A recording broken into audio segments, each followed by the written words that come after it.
Hi hello आसतु आज भेसुंग पत्र आम गोटे बहुत भेसुंग पत्र और बादाम गोटे मस्त चटनी बनवा जोटा कि आपण मैंने इडली बरा हो उपमा हो और भात परोटा जो भी खाई बादाम निहाई सहित हल्का टे चीनी आउ नड़िया कोरा दिखाई आउ टे स्लाइड तार खट्टा लगे जस्ट टे जेहतु चटनीटा खट्टा और राग बन भल लगे से आम टे आंबुल हल्का टे पकईचु आउ ता सहित टे कंचा लंका आड करदे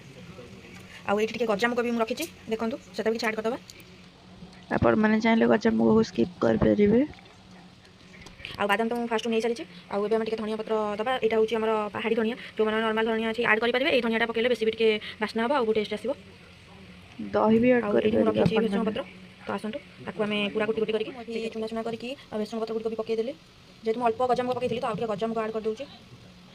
आउ ए स्वाद अनुसार लुण भी पड़ी तो आम हल्का पानी दबा टे हल्का पानी दबा ताकि से बेसी मैंने शुखला हो गले भलसे चलो ग्राइंडर से लगे अब आम जार दे आपको 2 मिनट गोटे मिनट बुले दबा देखूँ ये रेडी हो आमर चटनी तो देखो ये आम चटनी पूरा रेडी आपको आप आउ टे चाहिए पानी दे पारे आउ मत एमती भल लगे मुझे रखी तो चलो टेस्ट करा केमती लगे बहुत टेस्टी अच्छी आप बनई खाते कहे।